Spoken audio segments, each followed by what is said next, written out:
Hello everyone and welcome to Forza Motorsport 7 News Week 2. Now this week, Forza themselves have revealed the car pack. Last week it was Autoblog, this week it's Forza. And the theme of this week's cars are that they are all classic and vintage.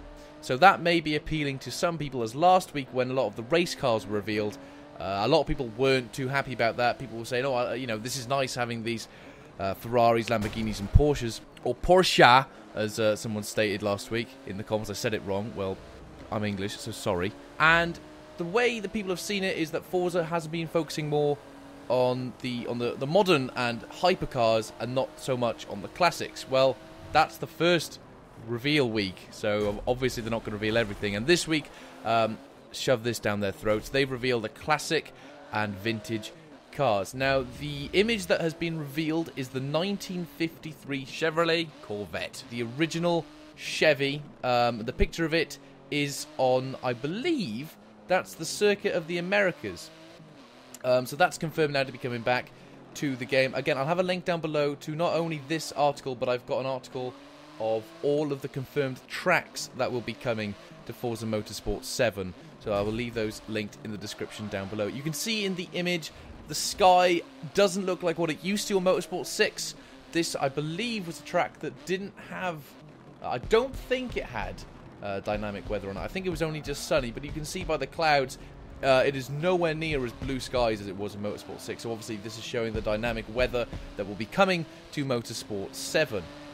What else have we got? We've got the 1950s Alfa Romeo 158. We got some pretty big news at the end of the list, but I'll get to that in a minute. So, on screen now, you should be able to see the garage from week 2. We've got a Bath 595, so the Fiat 500 pretty much. We have a good handful of classic Alphas. We have the BMW Isetta 300, or for those who don't know, the bubble car. A lot of Chevys, of course, American muscle at its finest. This is when any American muscle kind of car lover, this is the era that you'll love the most. Most modern muscle cars are not muscle cars. They're just sports cars with a lot of power. Muscle cars can't turn, and that's what these things could never do, and they are gorgeous for that reason. We have cars like the Fiat 8V Supersonic. Beautiful car, that. It's a Fiat, but it's bloody stunning. We've got some classic Mustangs in there. We've got the Mustang Boss. Love that. That's probably, I think, my favourite variation of the Mustang. We've got some classic Jaguars. We've got the Mark II. We've got the E-Type. We've got the D-Type. We've got the Willys Jeep. We've got a Lancia in there. Only one at the moment. We've got some classic Mercedes. The Mini Cooper S. The car that pretty much established Britain during the 1960s. We've got the Nissan Fairlady, Nissan Silvia. Goes on then to some... an Opel GT, a Plymouth Fury, Shelby Cobra, again, a muscle car that I absolutely and deeply adore. And then we move on to 3 specific cars from the 1960s that, well, there's no other way to put it. They are Volkswagens. The Volkswagen Beetle, the Type 2 Deluxe, and the Carmen Ghia. I think I'm saying that right. Now, this is pretty big news-ish, because Volkswagen wasn't in Horizon 3. Because of the emissions scandal that was going on at the time. And it's a bit of a weird reason not to have a car in a game when its emissions have nothing to do with in-game factors. The game isn't polluting anything. In real life, I can understand. But to not have a car company because of that in the game, I find a little bit confusing. But anyway, nonetheless, Volkswagen is confirmed to be in Forza Motorsport 7. Now, these are the classic Volkswagens. We don't know anything about the modern ones, because when you think about it, they didn't lie about their emissions on their old cars, because no one gave a toss about them back then.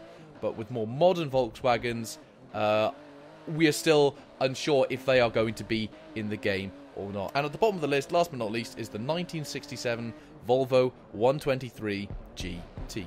So, a nice variety of cars added once again. We've got confirmation of yet another track.